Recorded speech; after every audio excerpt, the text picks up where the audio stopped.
Hello, everybody. Wait, what? Is this working? Even?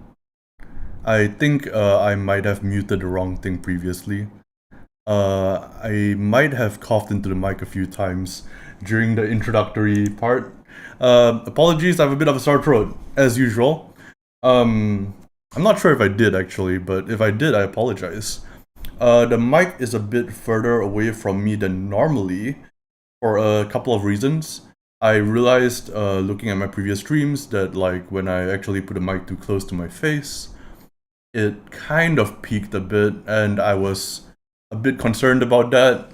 That's number one. Number two, I kept knocking shit over. So, you know. Hello, Jack. Welcome to the stream. Hello, Jay. Jay Fuente. No coughing hurt. Sounds good now. Okay, great. That's perfect. I'm streaming to you guys from the Nether Realm, the Shadow Realm, if you will. Is the Shadow Realm a thing? Is that a thing in fantasy? The Shadow Realm? I think it's a thing in like some anime, Yu-Gi-Oh maybe. I don't know. I don't know anything about anime, unfortunately, or fortunately. I'm gonna replay the music. I think we're gonna have music in the background today because we are going to play Black Sword Hack. I'm gonna start it off again. Okay, there we go. Hopefully it isn't too loud. I'm not sure if it is, but hopefully it isn't. Yo, Caustic, what's up? When the realm is in shadow, yes, that's right. Hello, Hyric. Okay, let's switch over to the other screen. You're the first person to ever use the term Shadow Realm. I'm so original. How do I do it? I'll never know. Okay, let's switch over. Hey, there we go, it's in frame. Black Sword Hack, Ultimate Chaos Edition. I guess a bit of a warning to, just in general. This has some NSFW art. That should be fine though, probably. I didn't want to stick post-it notes all over the inside to censor parts of the art for some ungodly reason. And cover up the great art by Goran. Goran, I'll never be able to pronounce this correctly. Goran Gligovic? I hope I said that correctly. But yeah, this is by Kobayashi. Initially, it was released as just in a more plain version, but then the Merry Meshmen stepped in and gave it their, the quality treatment. The Merry Meshmen are the people who also did Knock, also did OSE, and yeah, this is just a beautiful book. I got this the Kickstarter version, and it's supposed to be able to emulate the stories of like Conan and Elric. More Elric than Conan actually, as you'll see from the art and also from some of the mechanics, especially the Doom die mechanic, which is basically a usage die that allows you to do cool stuff, but whenever you use it, there's a chance for you to become doomed, and that is a very fun mechanic that I've tried solo before, and I enjoyed it a lot. And I've done it in a group play scenario, well, a one-on-one scenario, and it worked very well. So I wanted to try to do another solo session today, right? I actually was thinking, I was watching some Geek Gamer videos recently. If you're familiar with my channel, you probably are familiar with Geek Gamer's channel. They usually take existing books and they will just flip to a random page and they'll get some inspiration from there. We might do that today. We have like the first Conan book in the Del Rey collection, so we can use that. We also have another book that I've been reading, which we probably won't be using as inspiration, but I've been reading this. I'm up to this page. Wait, no, I'm actually further ahead. I think because I've been reading the audio. I've been reading the Kindle version and also listening to the audiobook, so I'm a bit further ahead. Look at that! It's a map bookmark by Nate Treme. Hurry up and get hacking. Okay, I'm sorry. I apologize. Alright.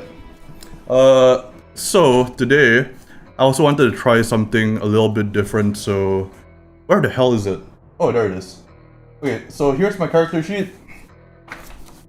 There you go. That's the character sheet. I have the rules reference printed on the back part. Look at that. Very cool.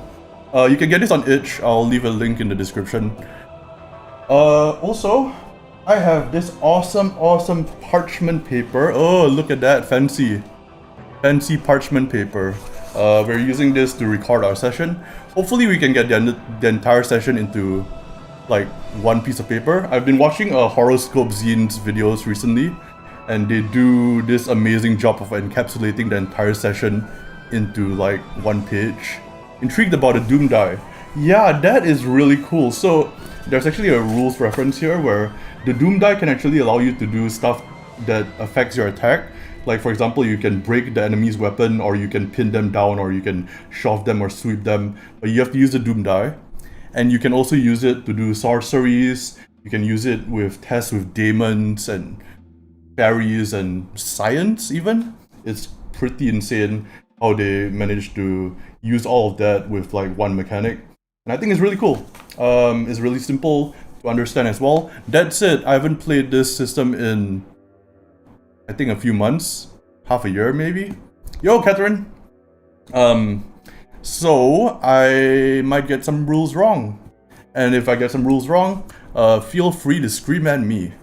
I'm fine with that. So let's get a name for our erstwhile companion. Who is gonna be called...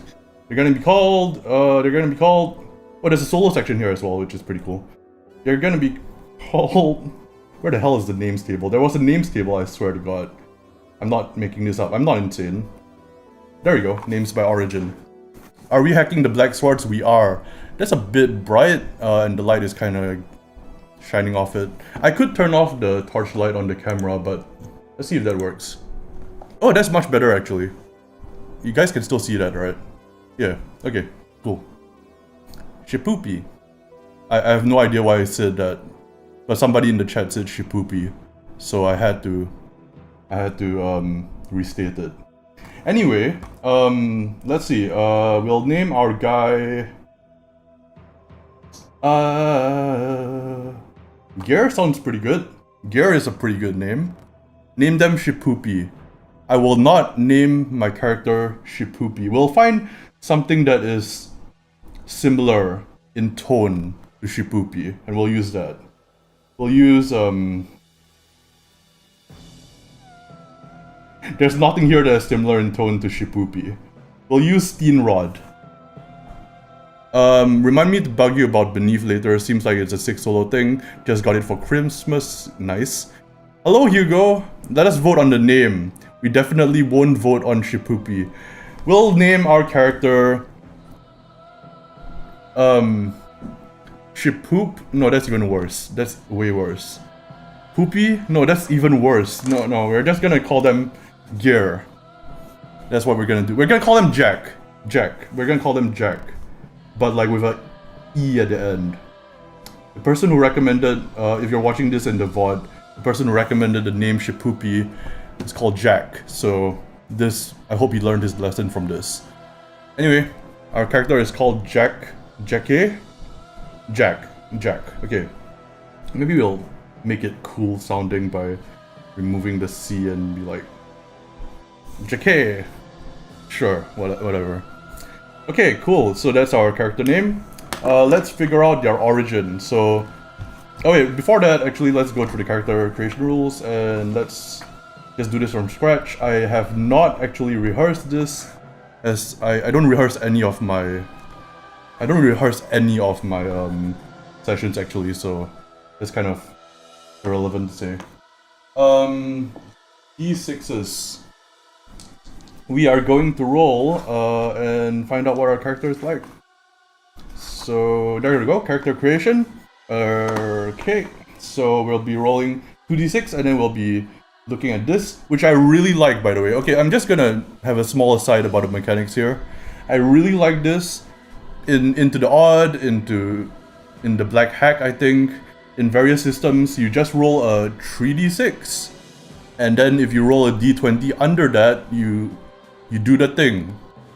I'm not a huge fan of that sometimes because, well, you can roll an 18 and then everything succeeds. Or you can roll a 3 and you are kind of just horrible at everything. That I think works in a group setting a lot more. because then you can basically kind of like tweak things. But in a solo setting, I kind of prefer this, where it's just kind of minimum of 8, maximum of 13. Is there a Shippupi origin? Asked Jack.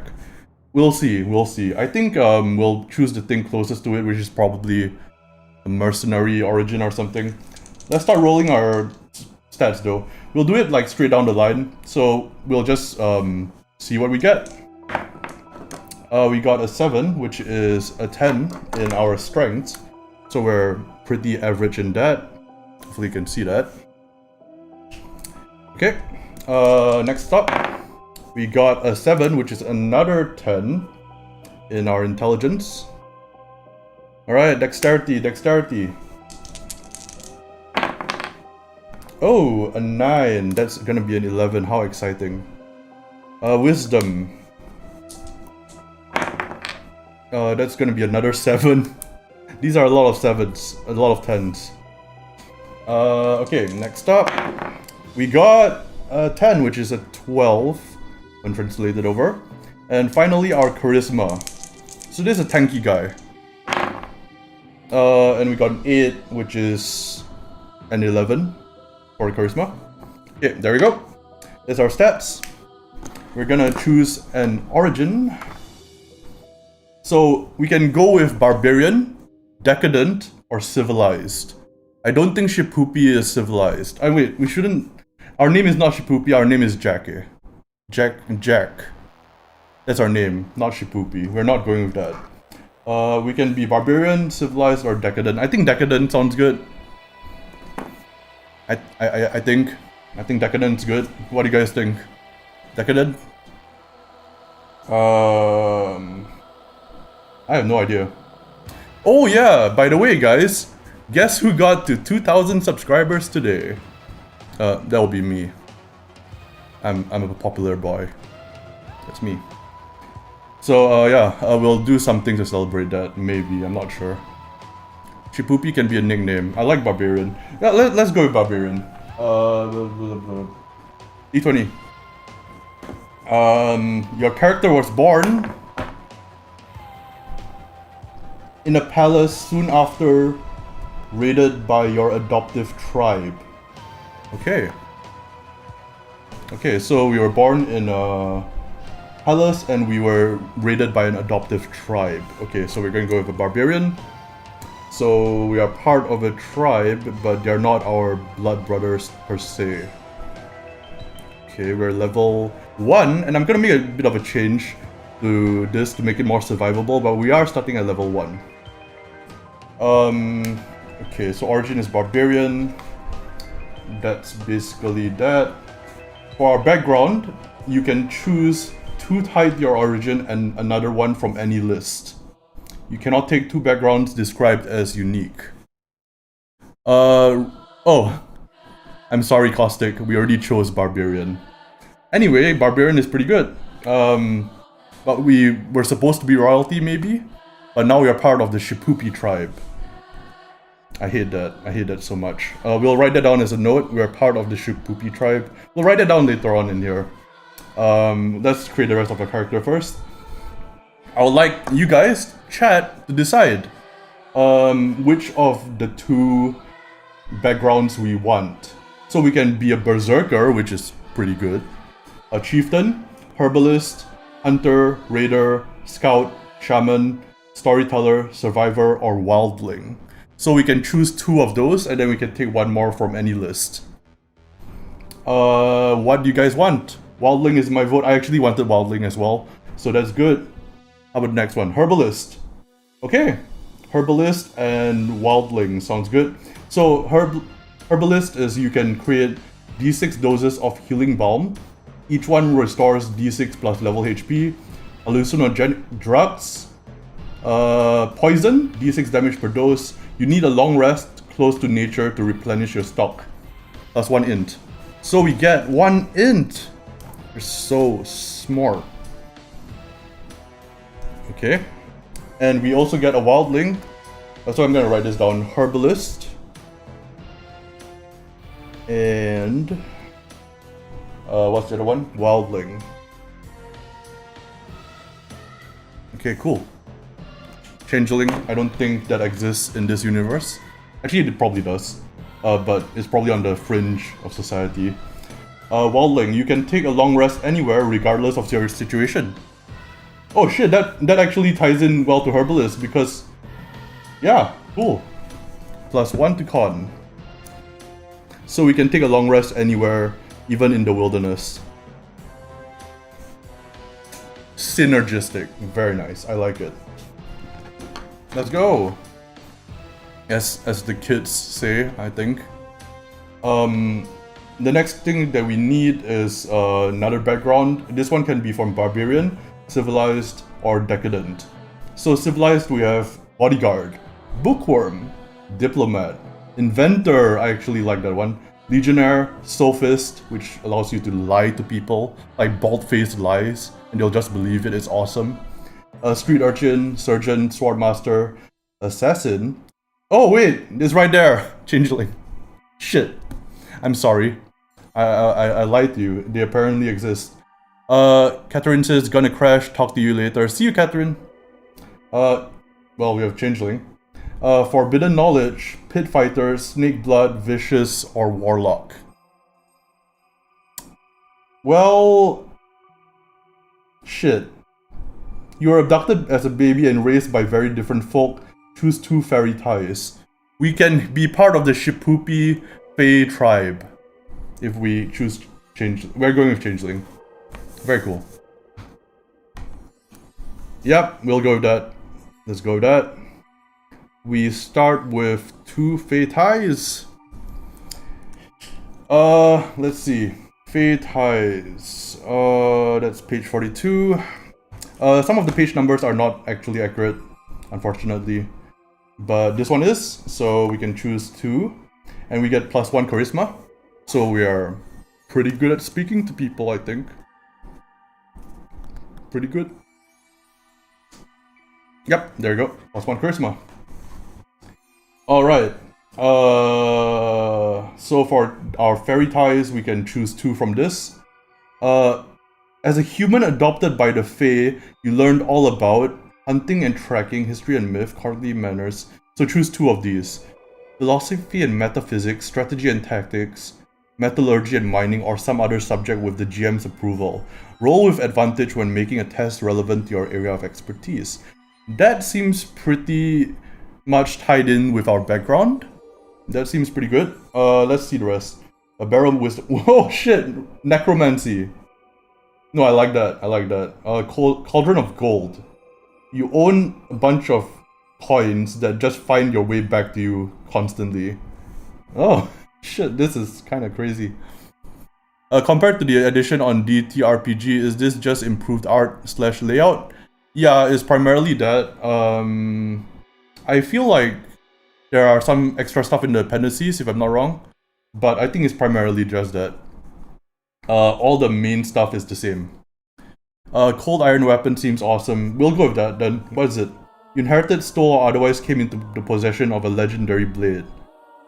Oh, we actually have an intelligent runic weapons table which can actually interact with us. If we choose that. Let's see, Elfin Secret. You learned how to speak to birds, make plants obey a one-word command, become invisible to mortals, and troll a lover. Okay. If you use this secret more than once per day, roll your doom. Oh man, a lot of these are really good. Well, the question is like, yeah, which one do you guys want? We basically get to choose, or we can roll for it. But I kind of want to choose. I kind of like Barrow Wisdom. You can speak to the dead, as long as their body or soul is nearby. The dead are rarely cooperative. They may demand a price, but you can also attempt to force them to do something or answer a question. Wisdom test is required. Decrease your doom die. Oh, but making plants obey is great too. Yeah, that's good actually, because we have to do a lot of stuff regarding nature with our herbalist and wildling traits. Actually, I'll go with that. I actually prefer that. Where's making plants obey? There we go. Make plants obey a one-word command. Okay. Elfin Secret. That's going to be, I believe, written in gifts, I think. So, fairy ties. So we were brought up in the Shipupi clan with an elfin secret, which allows us to one word command to plants, and we get one more thing, which is gonna be let's see, there's too many good options. We get 2 fairy ties. Yeah, we get 2, it's true. Can you make your hallucinogenic plants obey? Oh my god, that probably can. Herbalist can do that. That's like gaming the system in a very interesting way. I like that. We could go with, I kind of want something to do with nature as well. You know the spells needed to turn into an animal while wearing a specially prepared pelt. That's kind of cool. I mean, I've never really played as like a druid or a fae type character. This is kind of cool. I kind of like either Skinwalker, Changeling Knowledge, or... Oh, Doom to Greatness is actually really good too. Actually, all of these are really good. Yeah, which ones do you guys want? Barrow Wisdom is also really good. All of these are super good.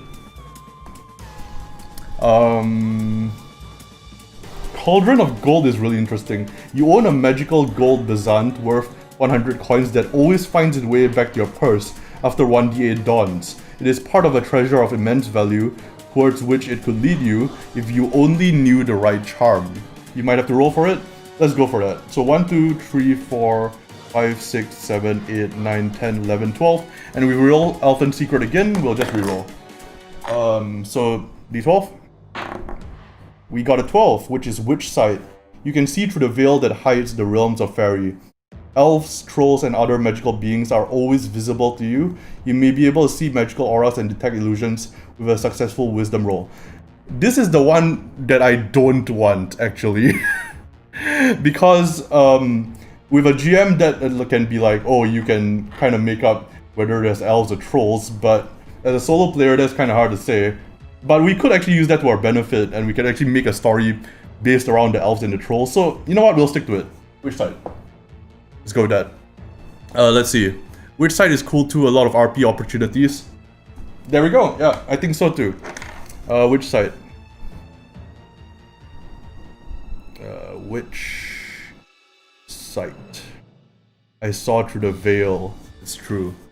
I love how unique these are, tons of flavor. Yeah, they're really good. I ran a one-on-one campaign with a friend for a while using Black Sword Hack, and it was fantastic. He unleashed a whole horde of like living statues from another dimension that completely removed an entire faction in the world, which is insane. And I have soloed this once or twice, so I thought it worked out pretty well. Stories and Dark Secrets are basically like, each story is how you kind of level up. So this is kind of like your XP thing. So let's kind of like roll for equipment as well. So that will be after backgrounds, I believe. Origin, backgrounds. Don't leave without your hit points, which is equal to your con score, which is 13, which is not bad. Okay. Your Doom die, which, as a solo player, this is one thing I'm gonna modify. Instead of a UD6, I'm gonna put that as a UD8. So I have a lot more chances to basically tempt fate and possibly risk being doomed, but I have a bit more leeway in terms of that. So that's the one thing I'm gonna change. In terms of weapon and unarmed damage, characters start with D6 weapon damage. So, and D4 unarmed damage. If you use a two-handed weapon, you get advantage on the attack's damage. But then you can't wield something else. It's really cool. I like the combat a lot if we get into it today. For your two weapons, roll 2 d10s on the tables on page 29. Roll once on the table tied to your origin, and once on a table of your choice. A result of 0 or 10 means no weapon with that roll. Okay, so let's go to page 29. Blah. Butterfingers. Okay, D10. So we're gonna roll on once on this. We got an 8. We got a Raider's Great Axe, which is two-handed, which means we get possibly advantage on damage rolls. So we got Raider's Great Axe, which interestingly was the weapon that my player was using in the campaign. So that works out nicely. The next one I'm gonna roll on is Decadent Weapons, because I get to choose. And I got a 2, which is a crossbow. Oh, that's useful. Okay, cool. And that's also two-handed, so we get an advantage on that as well. But we have to use our dexterity for that. Our strength isn't very good either. So, yeah. I think that's about it. We also start with some money, don't we? Somewhere around here. There we go. Starting equipment. As a barbarian, we get 25 coins to start with. And we can buy some stuff to start with. I think we will. So we'll do that now. Let's see, is there anything that we might want that... Yeah, let's get some light armor maybe. So light armor will cost d6 times 10 coins. And this depends on where you are at. You will reroll this each time you go into, say, a new city or a town or something. So it's actually really cheap. It's like 10 coins. So we have 15 coins left over. And we're gonna just stick with that. So we got light protection for our armor.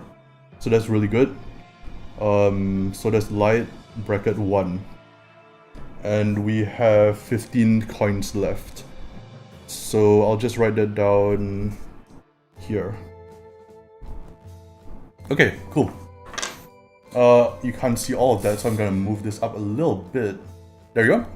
That's good. Alright, now let's actually draw Jacquet. Our barbarian was raised by this tribe. This tribe of fairies. They're very attuned with nature, which is something I've never played before. I thought that might actually be interesting. And I think the first thing we're gonna do is we're gonna draw them. Let's see how they look like. I'm thinking as a barbarian who was raised in this kind of like Fae society, they will look pretty unique in that I think they're gonna like look very rough and tumble, as for at least like in terms of their face. But they're like covered in like these leaves and stuff. I think that'll be quite interesting to do. So yeah, let's just have like some tangled mess of like hair at the top here, kind of like that, right?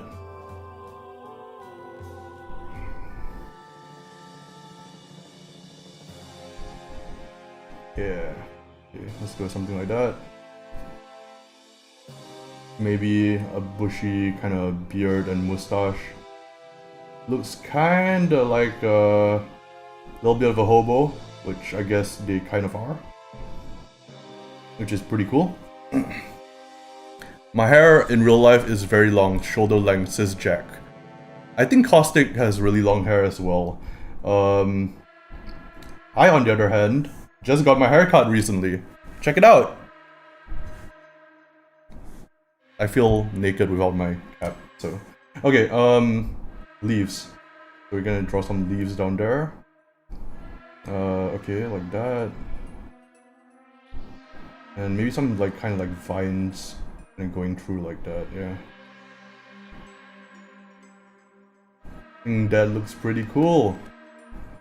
And you know what? You know what? Today is a special day. Today is the day after Christmas. We're gonna be using some markers today. That's right, we're using color. Color in our drawings. So, do I have any green markers? I have a bunch of like yellows here and some reds. Do I even have my markers around here? Oh, here we go. Lichen patches growing on his... Yeah, I think that'll be cool. Faber-Castell markers. Let's get some browns as well, just in case we need it. Alright, cool. Okay. Just have a bit of greenery down there. Very nice. A little bit of a forest on his shoulders. And then we can do some brown kind of hair. A little bit of a barbarian.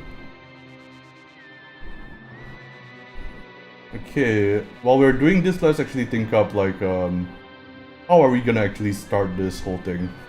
There's a few ways to figure it out. There's actually a solo section, like I said, at the end of the book.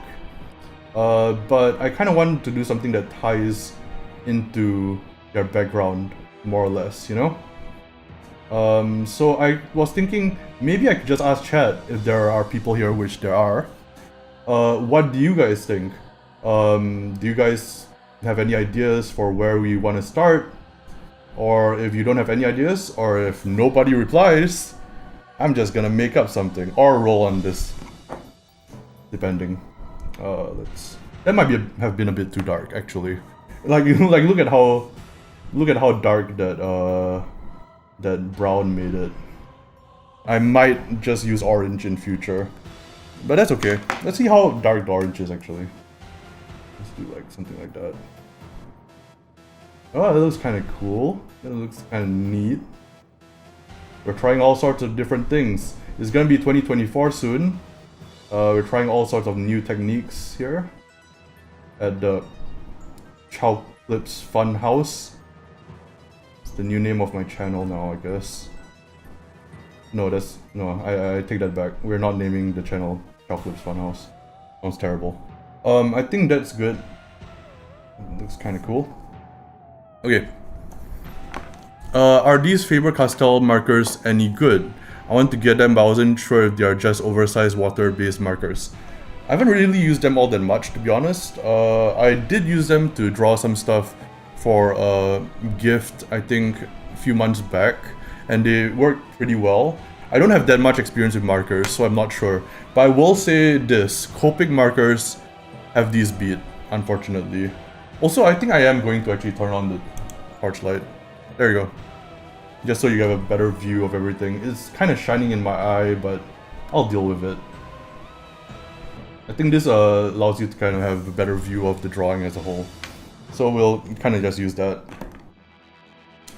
Okay, cool. So this is our character. This is Jacques. Or Jack. I still have no idea how to pronounce his name.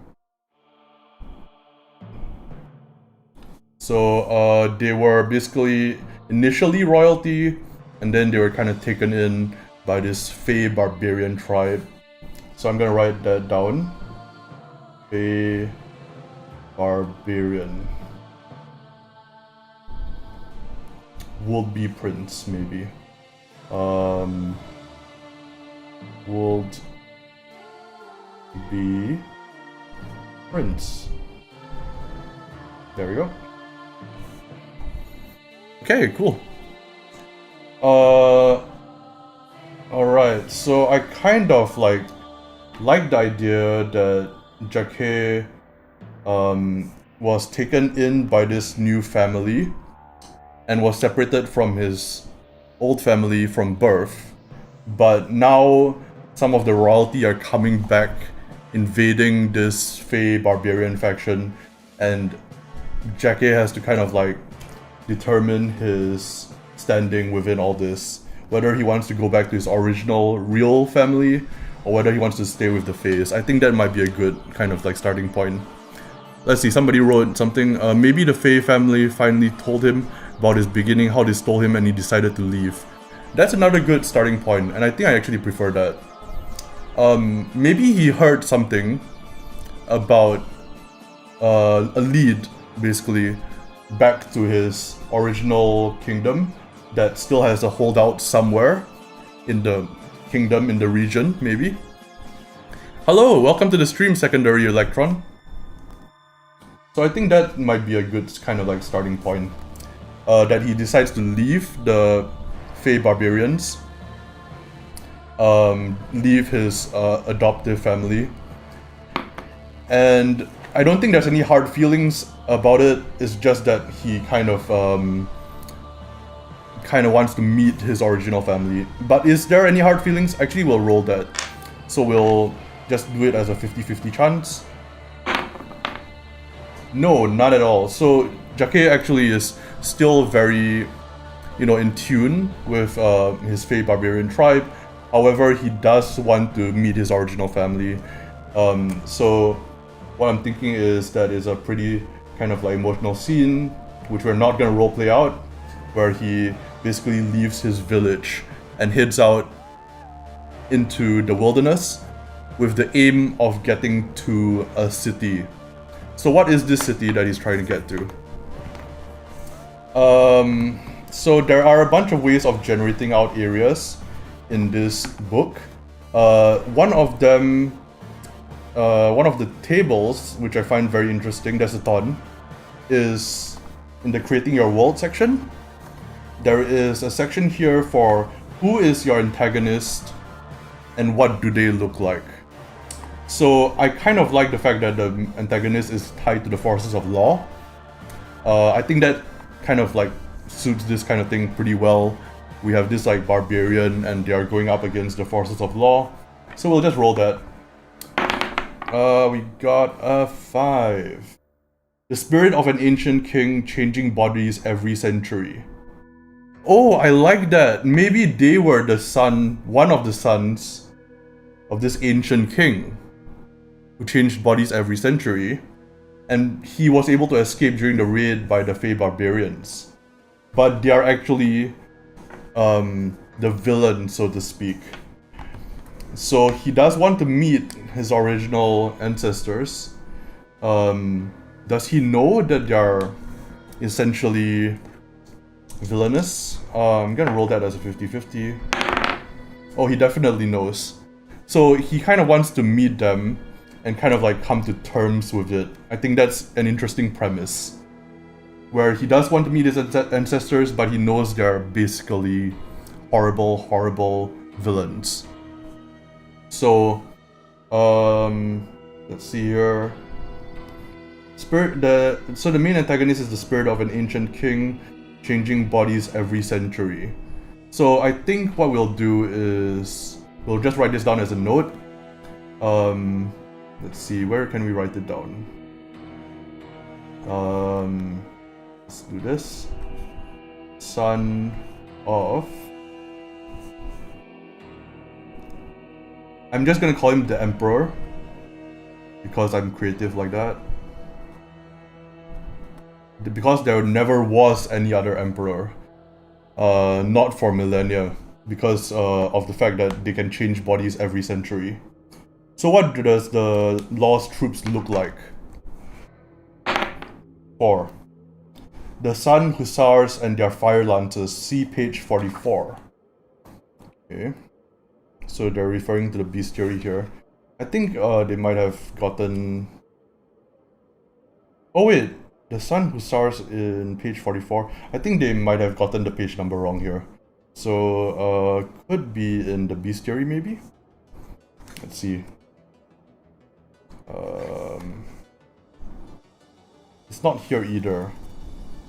Let's see, the Sun Hussars and their Fire Lancers. Maybe it's under mercenaries. No, I don't know where it is actually. Because the page number... Let me actually look here properly. Yeah, I don't see anything here. So it's probably in the bestiary, but I don't see it. I think we'll just roll again for this one, or we can just make it up.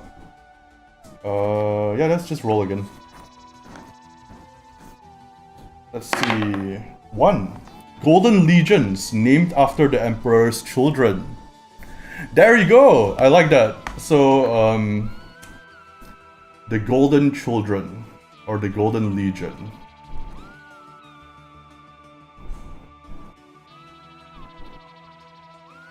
Oh, the Golden Legion are the Emperor's children.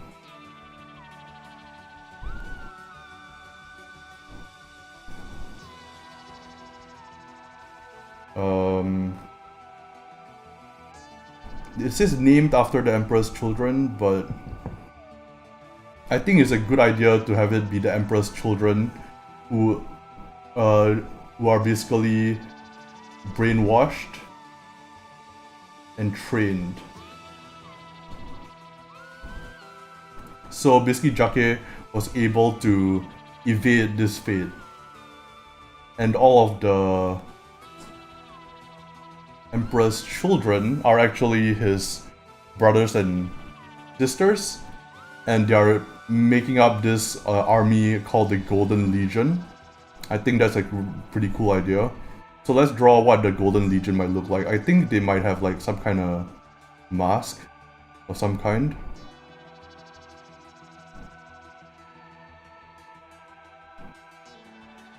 And it's like a metallic golden mask. And there's like clasp here maybe. Something like that. This is kind of cool. And all of them have like these lances, I think, which are pretty deadly. So whenever something needs to be eradicated or a heretic needs to be cleansed, the Golden Legion steps in. Let's see, Jack says, alright, I've got to go, we'll watch the VOD later. Good luck, don't get Jake killed. I will try my best. So we have the Golden Legion here. Let's give it a bit of color there.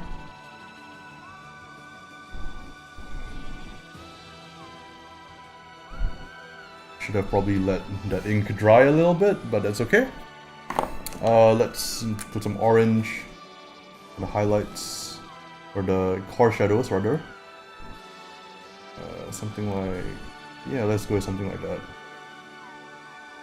Go with something like that.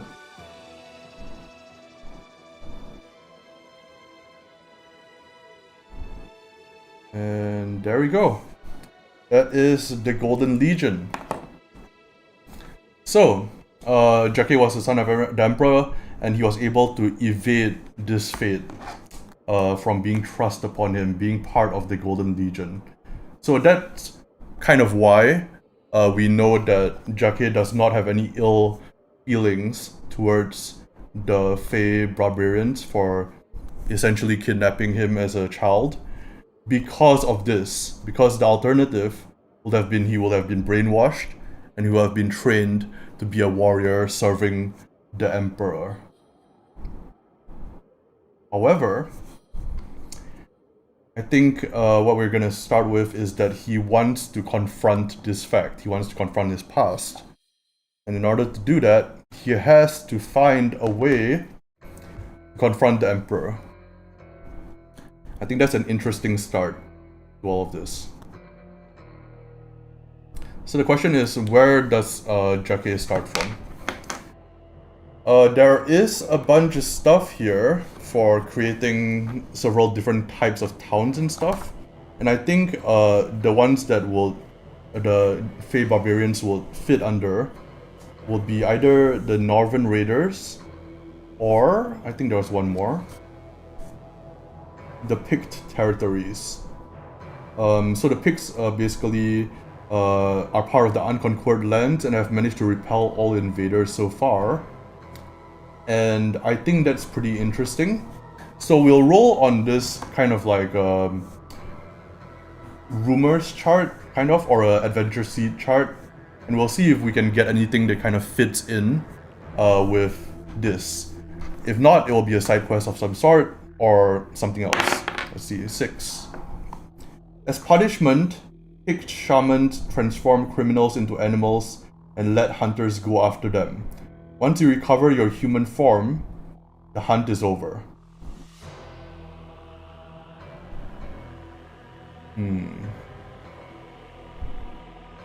That's kind of cruel, actually, now that I think about it. But I think that that's the price that Jake will have to pay. He is going to be turned into some kind of creature, and they're going to let him go, and they're going to try to hunt down and kill their own brother. If they are able to do this, then Jake obviously won't be able to continue on his quest. But if Jake is able to get out of there, he will be allowed, with the blessing of the Fey Barbarians, to go on his quest. So it's kind of like a trial that he has to undergo. Let's see. Besnikovsky says, missed the beginning. I'll watch the record when YouTube uploads it. Good luck. Thank you so much. I think that's an interesting kind of start to it, where we start essentially in the forest of the Fey Barbarians, and we essentially have to escape with our life intact. So let's actually check out the solo adventurer tables here, because I think we have a good idea of where we're starting off. So we're gonna name this session the trial.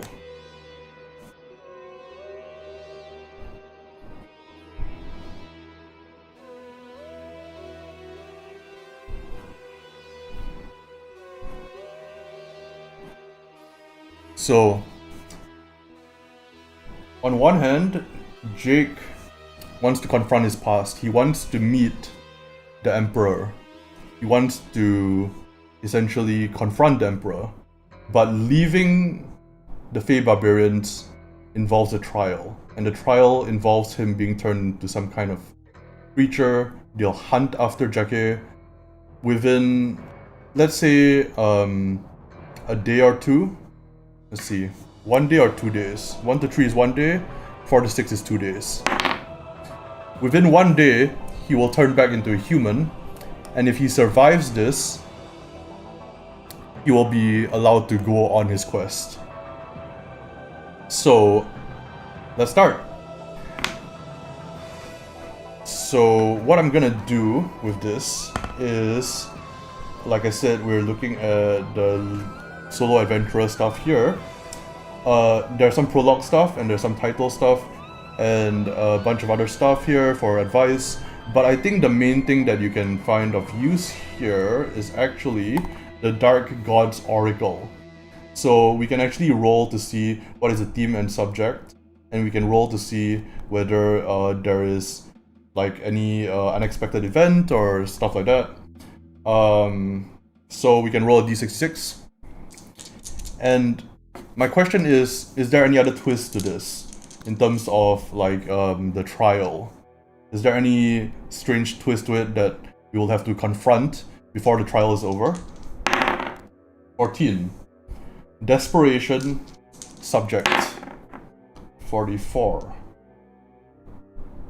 Desperation, dream. I think what's gonna happen is that Jake is going to be under the effect of hallucinogenic drugs during the time that he is being turned into a creature, unfortunately. So, that is gonna nerf his stats quite a bit. I'm going to say that basically his wisdom goes down a lot. And basically that's how he's gonna get nerfed for this first session. Let's actually put his wisdom down for the moment. Let's put it down by a d4. And we got 4. So his wisdom is now a 6. Which is bad, because I believe that wisdom is required in order to get your advantage in combat, as in like initiative. There you go. At the beginning of each combat, each player makes a wisdom check. So, likely that if he gets cornered, he won't be able to make the first attack. So let's see what happens. As Jake is kind of pumped full of these drugs and turns into some kind of creature, he basically is turned into, let's say, some kind of... What kind of monster will he be turned into? I think that's an interesting question. We have a bunch of like beasts here, but I don't think any of them will be particularly useful. I think let's just go with the most obvious thing. He's turned into a wolf. There are 2 wolves inside of you. One of them is Jake, and the other one is... I don't know, I didn't really think this job ahead of time. But... We're gonna draw a wolf here. I don't know how to draw wolves. I need to Google this up. Okay, let's see. Okay, there we go. So he's gonna be turned into some kind of wolf. And he's gonna be let free into the wilderness. And he has basically a chance to survive. We're gonna draw this out.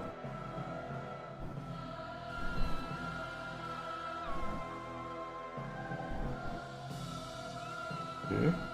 It's not the best drawing of a wolf ever, but this will have to do. It's more like a fox actually. Actually, that works better. Let's draw more of a fox kind of creature. Yeah.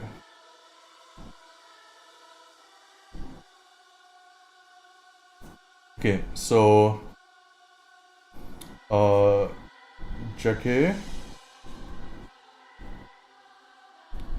is transformed into a fox and hunted by his brethren. Succeed, and he will be let free to pursue his quest. There we go. Alright, let's color this up a little bit.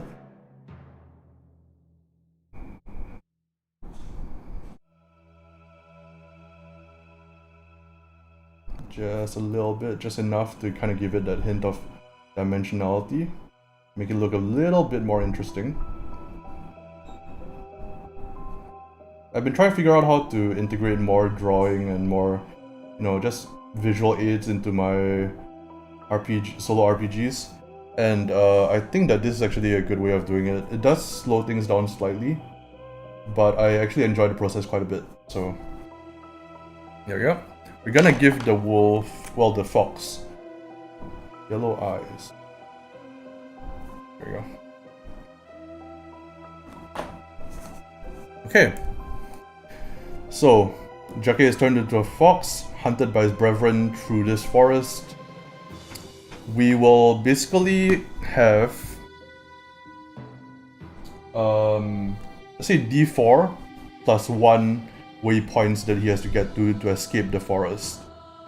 He can at any time try to hide or do something else, but at each waypoint there is a chance that he will basically be ambushed by some of his initial tribe's members. So there's 4. It's bad. So we're gonna do that.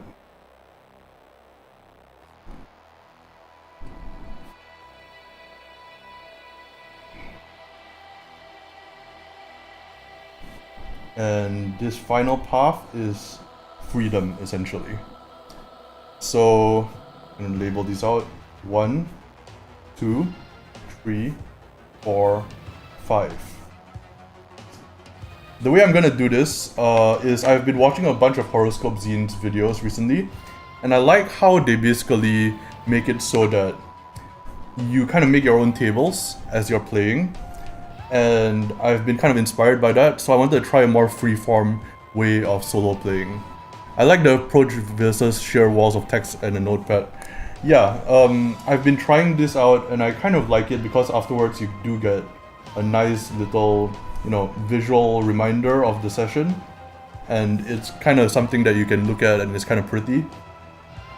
So what we're gonna do is we're gonna make a little bit of a table here. So on a 1 to 3 is some kind of encounter. On a 4 to 5, it is going to be, is this going to be beneficial or not? I think it's going to be some kind of obstacle maybe. Yeah, let's do that. and on a 6, it's let's say that there is nothing, or something beneficial, or an item or something. Now let's just say nothing. So this is basically our encounter chart. So if this happens, right, if that encounter happens, we'll roll on here. So 1 to 2, 3 to 4, and then 5 to 6. So I like to do it this way because 1 to 3 is the highest chance of thing that you're gonna encounter, and then you can divide it up into 3 things. So 1 to 2, you can also do like 1, 2, 3 is each of these, obviously. But this allows you to kind of mix it around. So sometimes you can put 1 to 3 here, 4 to 5, and then 6 here. And I do like that because it kind of like categorizes each of them. So this is just how I like to do it recently. So let's actually look at what might occur, right? So he's being hunted by his brethren, so let's see what some of the stats might be for these. So we'll go for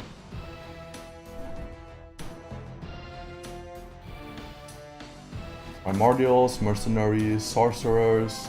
Yeah, I think this is good. I think we can go for Giant Beast is definitely one of them. But yeah, I think what we're gonna do is Angry Peasant is essentially gonna be one of them, but it's not really a peasant, it's just normal tribesfolk. So tribesfolk. That's gonna be a level 1, so that's going to be HP 5, and the damage is going to be 4. Okay. On a 3 to 4, so that's a level 1 creature. On a 3 to 4, I'm going to say that it's some kind of more adept at combat kind of tribesman. So I'm going to use an archer here. So I'm just gonna make a note of that, archer, and then that's going to be level 2. They get to shoot, they're fleet-footed, and they get to use a knife attack. So I'm gonna say page 54. Page 54, and they get 10 HP and 5 damage.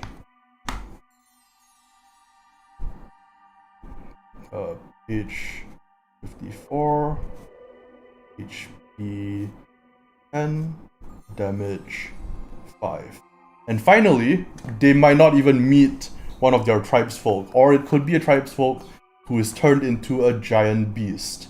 So this one will actually roll up if it actually happens. We'll figure out which of these randomly they find. So giant beast is going to be of a varying level. So we'll just write down the page number. So it's going to be page 52. There we go. So let's start actually.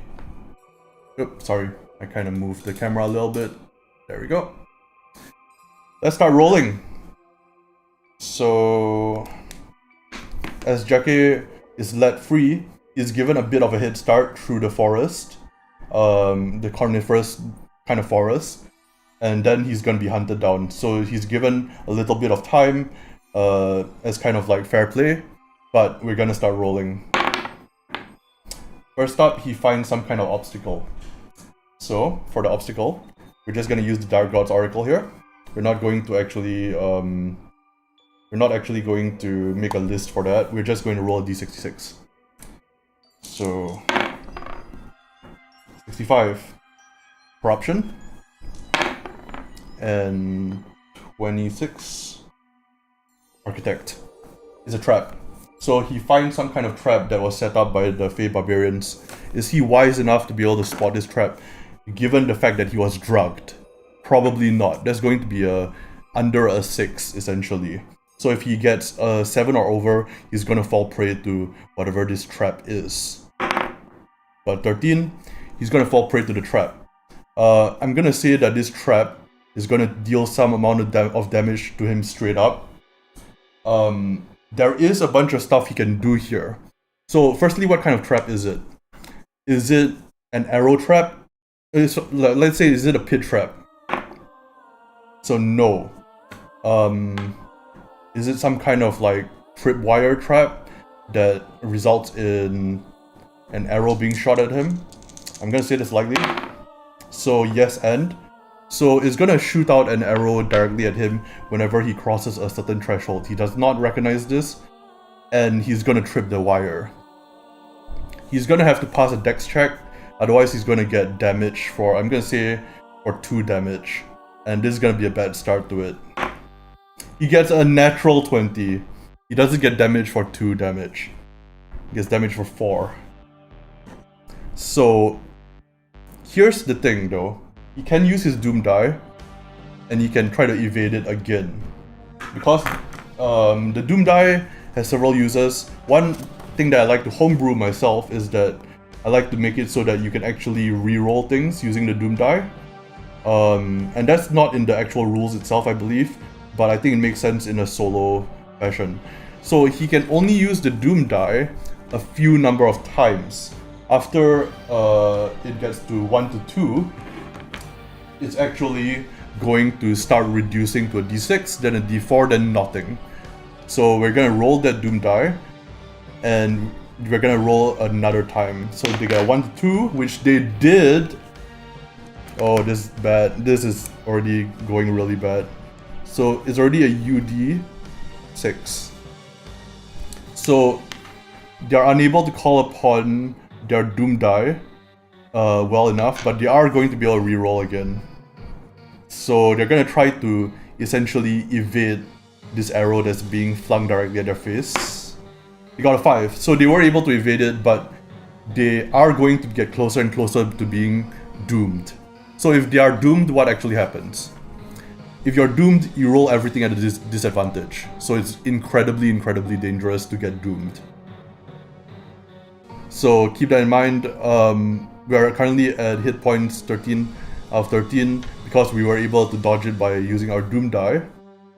But yeah, that basically almost caused us to get 4 damage right out of the gate. So we're gonna draw this out. What happens at each section? So on the first section, arrow, trap, plus tripwire. And that was basically dodged by us. But it did cause us to lose a bunch of our Doom die, which is very bad. So, what happens next? Alright, let's roll for the second encounter. That is going to be a tree, is going to be an actual enemy. And we got a tree, which is an archer. So, as soon as he is able to dodge this arrow, he keeps going on and on and on. Eventually, he meets an archer from his tribe. So the question is whether he's able to spot him, which is very unlikely given the fact that he was drugged up. So Jake as a fox kind of like looks about and he sees this archer. The question is whether our archer sees them as well. So we're gonna roll a wisdom check. Oh, they got a tree. Okay, so they got a tree. So that actually does mean that they're able to get a drop on the archer, or they're able to sneak on by. I'm gonna say that if they are able to sneak on by, I'm gonna give them an advantage roll for their dexterity. However, they might want to just take out the archer. I think Jake kind of like still has some empathy for his fellow tribesmen, even though they're trying to kill him right now. I'm gonna try to roll underneath my dex, so I'm gonna take the lower one. Welcome to the stream, LB. Hello, not familiar with Black Sword Hack. Looks interesting. It's one of my favorite systems. So on the second encounter, they basically found an archer, And I'm gonna try to sneak past them because the archer has not seen us yet. We get an advantage on our dexterity. And we choose the lower one, so we got a 7. That's underneath an 11. They are able to sneak past one of the archers who is basically trying to look around for the fox that they're supposed to kill. And we were able to evade them. So let's just draw a little bit of a soldier of some kind.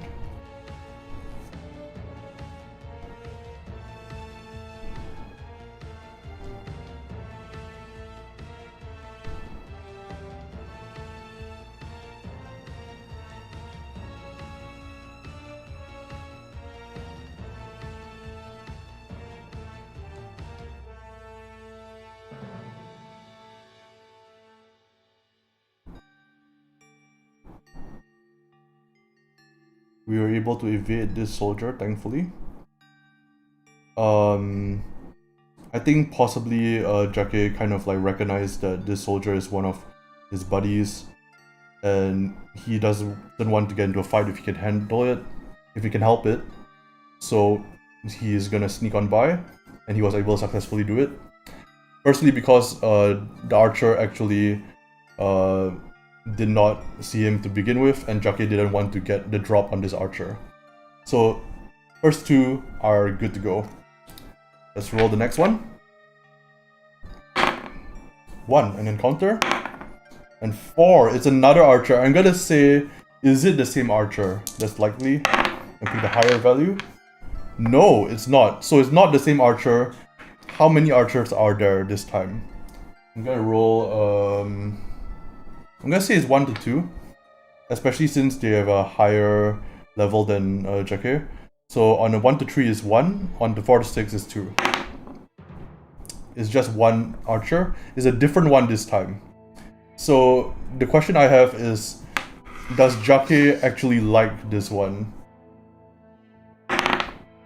Yes, so there's somebody that Jake recognizes, part of the tribe still. And so Jake is going to want to sneak by if they can. Firstly, does Jake notice the archer before the archer notices him? Oh, a natural 1. Okay.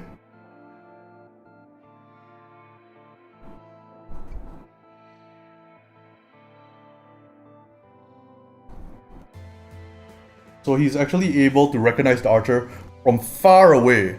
From far away, he's able to recognize the archer and is able to evade them without even having to roll a dexterity check because they rolled a natural 1, which in this case will be a very good thing. So they only have 2 more left to go before they can actually flee the entire forest and be able to get out there. So we're gonna keep rolling. We'll roll for the 4th one. We've got a 5, which is another obstacle. We are going to consult the oracle table here. Where is it again? Here it is. I'm going to roll a d66. 45. The loss of an artifact. That makes me think of some kind of sorcerer. Loss of an artifact. I feel like that actually ties into something here. The loss of an artifact, they are Fey Barbarians. They are going to be casting some kind of magic on Jake. Let's actually go to the sorcery table and see what they're able to cast on Jake. And again, remember that we still have our skills here. We have the Elven Secret, we can actually have a 1-word command to plants, and we have Witch Sight. So depending on what happens, there are plants everywhere. So we might be able to get a drop on this magic user. Let's actually determine that first. Are we able to notice them before they notice us? This time, no. So the sorcerer is able to see us, they're able to sneak up on us, and they're able to cast some kind of spell. and it's going to be a 5, which is animate mirror. You animate your own reflection into a mirror. It will attack anyone that passes near it, d6 damage. Lasts until dispelled or the mirror is destroyed. Interesting. Okay, I think this is what happens. I think that Jake is going to come across a lake, a magical reflective lake that they're going to have to swim through to get to the other side. However, on looking into the lake, they notice that the reflection therein of themselves as a fox is not actually that of a fox, it's that of Jake. It's that of Jake being strangled by vines. I think that's what actually happens. So there's this magical reflective lake that they're supposed to swim through, get to the other side. They take a look at the reflective surface and they realize that this is not actually a lake, it's an illusion. And that this reflection is going to be trying to strangle them from within. They're gonna have to pass a wisdom check, which is very unlikely given that they're drugged up currently, in order to evade the damage from this psychic illusion. They got a 6. So they are able to actually evade the damage. Just on the dot. So they're able to evade the damage, they're able to snap out of it, and they're able to look around and try to find the sorcerer. Are they able to see the sorcerer? I'm gonna say that this is likely, they have to have casted it from somewhere nearby, but their wisdom is still a 6. So there's a 20 and a 15. No, they're not able to see the sorcerer no matter where they look. But in order to get rid of this illusion, they're gonna have to find the sorcerer.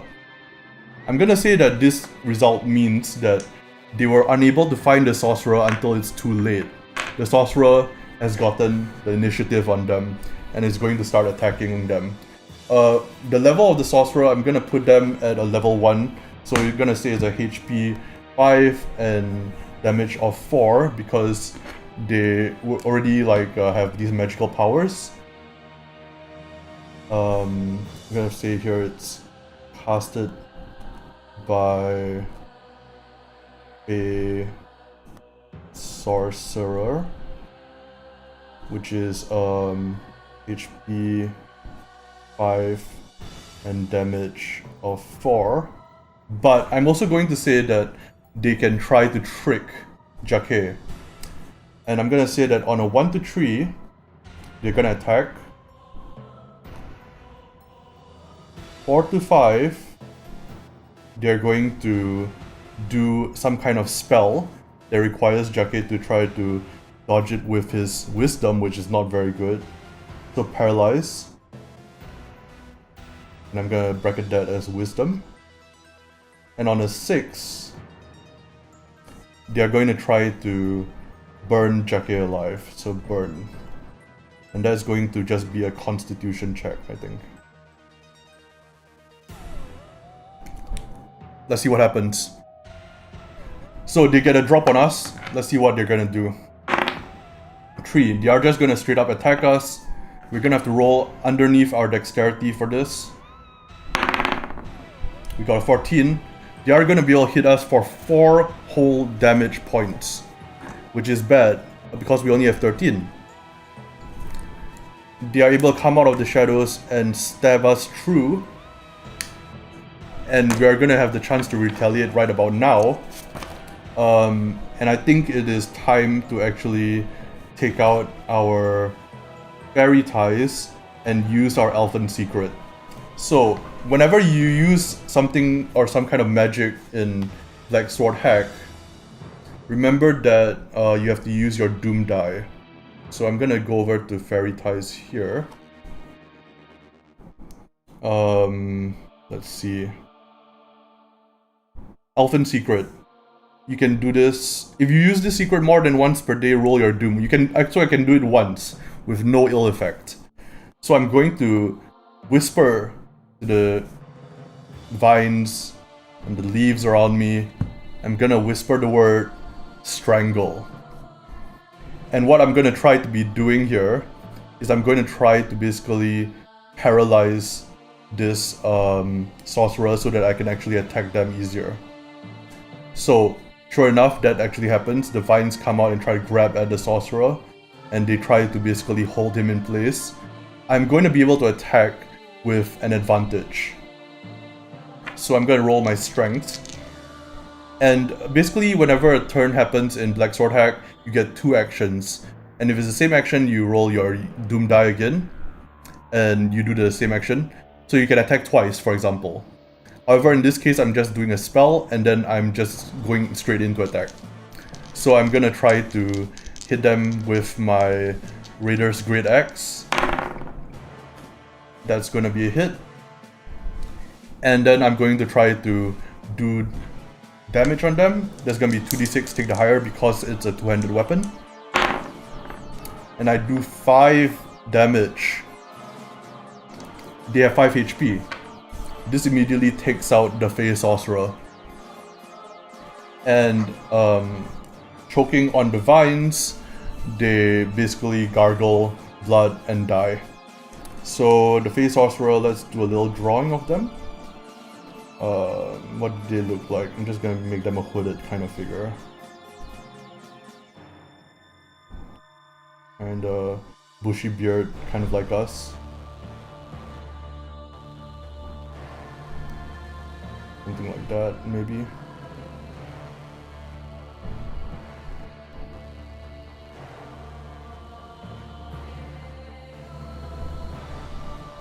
Okay, cool. We are going to color them a little bit of green because we know that these guys are very much attuned with nature.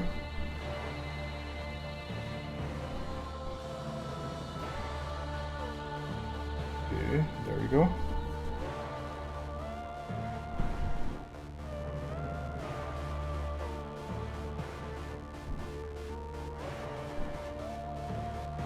I'm really enjoying this. This is actually a lot more interpretive than I usually play my games nowadays.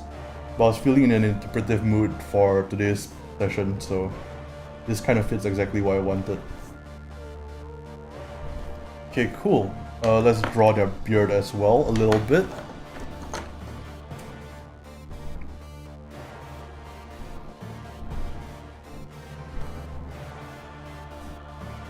Okay, there we go.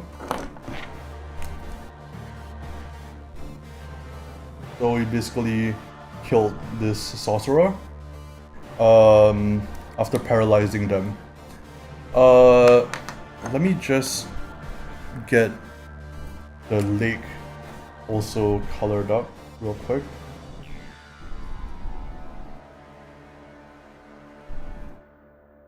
There we go.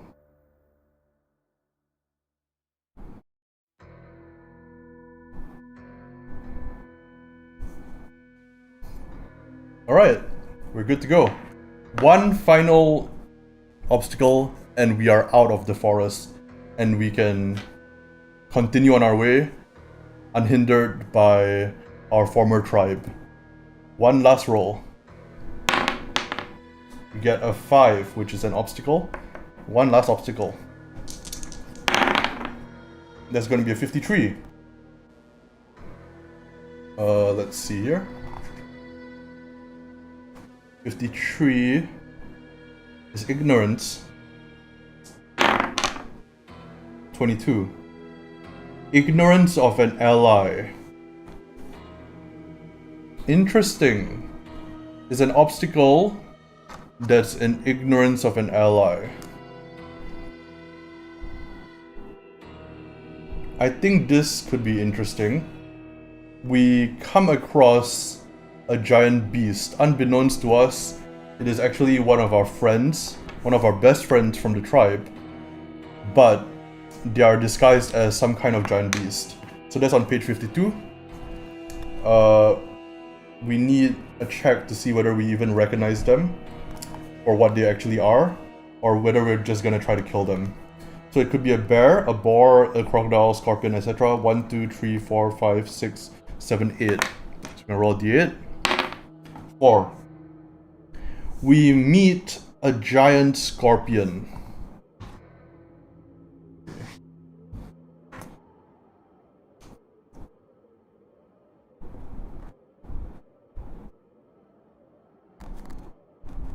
And this giant scorpion is actually one of our mentors from the tribe. Do we notice the giant scorpion before it notices us? Again, wisdom check. 10 is a no. It's going to be able to take the first hit, but as it comes out and slashes down at us, and we look into it, as it tries to sting us, do we recognize who it is? 9. In our grogged up mental state, we do not actually figure out who it is. So this giant scorpion is going to start to attack us, and that's actually really bad. I'm gonna write out the stats for it. It's going to be able to be... Oh my god, it's level 4, which is HP of 20 and damage of 7.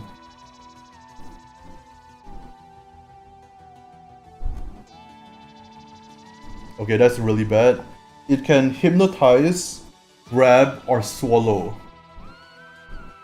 Oh no. Okay.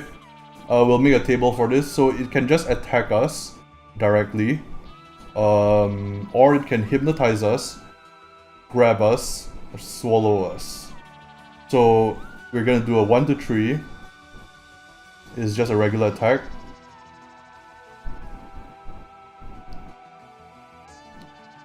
Or the 5 is a grab, or if it's already grabbing us, it's going to be a swallow.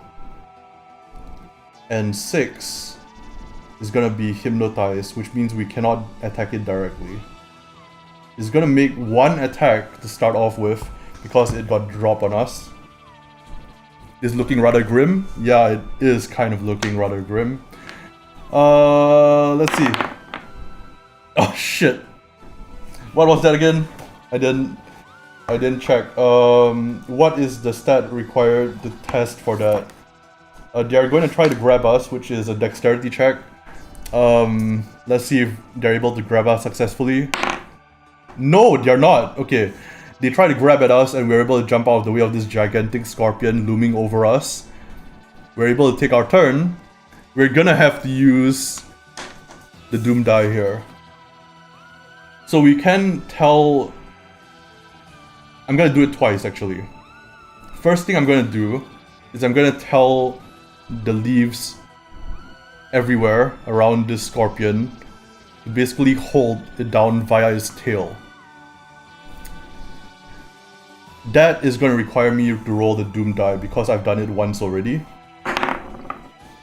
And I got a 2! On a 1 to 2, the Doom die decreases down. Which means I was initially going to use the Doom die twice, but I think that's very foolish now. Because I was going to use the Doom die to essentially break off its tail, which allows me to...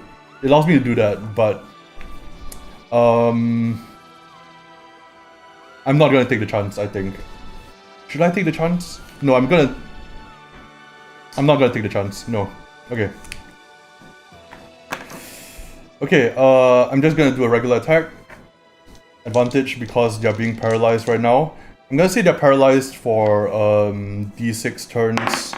4 turns, okay. So, on this first turn, advantage roll. That's gonna get an 8, which is underneath my strength. 2d6, take the higher. Oh no! That's very bad. So we got 1 damage. We got double ones, snake eyes. 1 damage on this giant scorpion. We're barely able to chink its armor. It's going to... Oh no. It's bad. Yeah, that's bad. So initiative happens at the first combat turn and then you take turns. So they're actually gonna do their next action again. It's gonna be a 5, which they're gonna try to grab us again. They are, however, being held down by the vines, so I get an advantage. Oh no! Okay, they're able to grab us. What does that actually mean though? They're actually able to grab us. On the next turn, if they swallow us, they can just kill us. This is looking quite grim. a giant scorpion. Oh, I was looking at giant serpent. I don't know why I was looking at that instead of scorpion. Let's just change it to serpent because we've been using its stats essentially, and they're both level 4. So yeah, we're changing it to a serpent, and we haven't drawn it yet, so actually that's perfect. But what does grab do? No damage, but you are in its mouth. Great. So it's being held down, but we are now in its mouth. Beat it hallucinogens, says someone in chat. Caustic, I think I can't make the hallucinogens while I'm in its mouth. Unfortunately, and I didn't prep any beforehand. So this is going to be a serpent. This is rather bad. So we are now in its mouth. I'm gonna make another attempt to attack it. I'm actually, okay, you know what? This is the last kind of encounter here. I'm actually going to use my Doom die. So if I get a 1 to 2 on a d4, which is a half chance, I'm doomed. So what am I trying to do here? They have 19 health. What should I do? I could do double damage. I could break a piece of equipment. I could break their teeth. Yeah, let's do that. So we're gonna roll a Doom die, and we're gonna try to break their teeth off. Merry Christmas! Welcome everybody. This is bad. You have 19 health. We got 3, which means we are not doomed yet. We are going to be able to make our attack. If our attack succeeds, we cut off its teeth. So fingers crossed, we're going to take the lower of these. And we're able to hit them. So we're able to actually smash through, dealing our regular damage, which is a 6 this time. We got double 1s previously, we got double 6s now, which means that it is at 13 health, and its teeth are completely broken off. It can still swallow us though, but I'm gonna say that makes it likely that it lets go of us. I think that's fair to say. I'm gonna say that's likely. 5, so yes, it does let go of us. It is currently at 13 HP. Alright. Let's see what it does. If it just attacks us twice, we're dead. So currently it's at 13 HP. Let's see. 5. It's gonna grab us again. It's gonna keep trying to eat us, essentially. I'm gonna say that since it doesn't have its teeth, it's kind of like just trying to jut out with without fangs, which is a bit harder. So I'm gonna give us an advantage on the dexterity roll. We're able to evade it, and we're able to basically try to attack it again. It is still being held down, but after the next turn, sorry, it won't be held down any longer by the vines. So we're gonna have to make the best of what we got. So we're gonna roll, and we got a 7, which is another hit. That is gonna be 3. So right now it's at 10 HP. Okay, it's at 10 HP. I'm gonna roll its morale. So how do we roll morale in this? Is there even morale? I don't know. I think there is. Enemy morale. Less than 3 HP left for human antagonists. I'm gonna say, yeah, I'm gonna actually say that, we can attack again with the Doom die. Because if you do the same action twice, you have to use the Doom die. And if we get another hit in... Right now it's at 10 HP, so if we get another hit in, I'm gonna say that it basically backs down. So I'm gonna roll the Doom die first. If I get a 1 to 2, I'm doomed. I got a 1. My Doom die is eliminated, everything I do is at a disadvantage, which is horrible. Which means that I got an advantage on my attack, but now I get a disadvantage that cancels it out. I roll a regular d20. There's a half chance that it now backs off. I got a 7. 7 is under a 10. I'm able to make one more attack at it with my Great Sword, or Great Axe rather. Do 4 damage, bringing it down to 6 HP, and it backs off. Still pinned down by the vines, and at 6 HP, the serpent is going to back off. And I think what's gonna happen is it's going to turn back into our mentor. So I'm just gonna draw a gigantic serpent here. Maybe like that.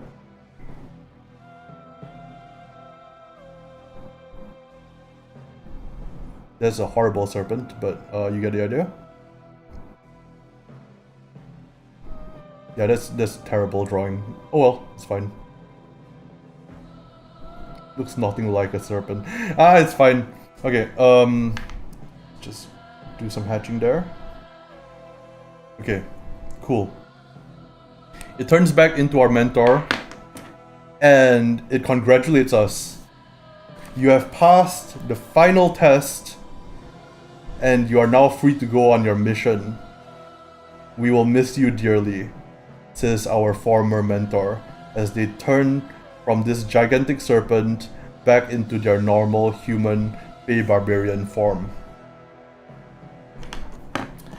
And they let us go.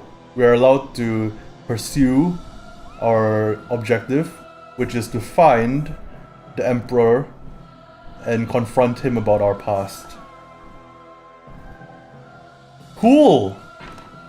Okay, so we were able to get past all of the obstacles. We were able to make it out of the forest. We did it! Let's draw this up a little bit more. Make it a little bit more, you know, make it look a little bit better. Yeah, let's do that. And then afterwards, let's call it a day. So we'll do like a scroll here. Like that. So... But we were able to actually get through the forest. I actually was not really that sure whether we would survive on that final encounter. I was really kind of like not sure.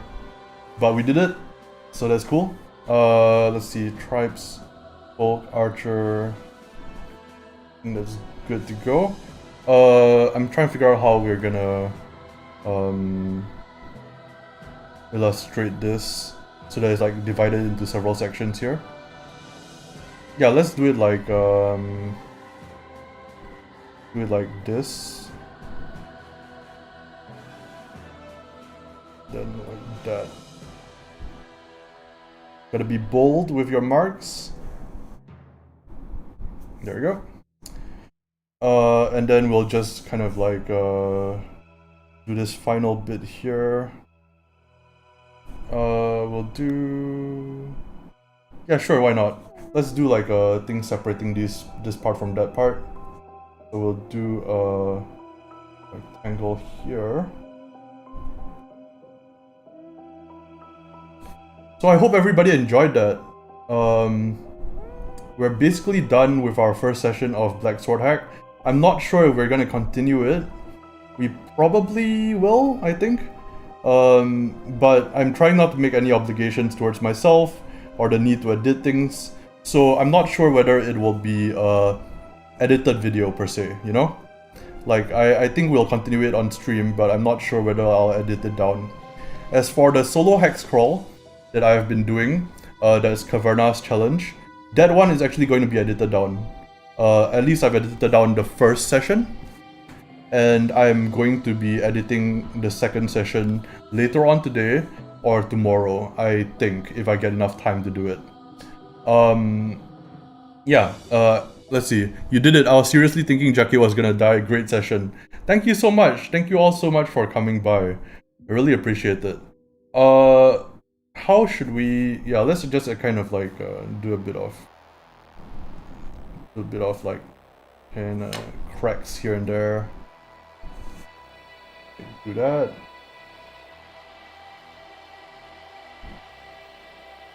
Alright, do something like that there. Thank you so much for saying that, Caustic. I had a lot of fun with this session as well. Usually I do a lot less interpretive RPGs nowadays, as you know, but I was kind of like having the itch to do something like this since I haven't done it in a while, and I really wanted to give Black Sword Hack another go because I haven't played it in a while as well. Let's see. Let's make this like that.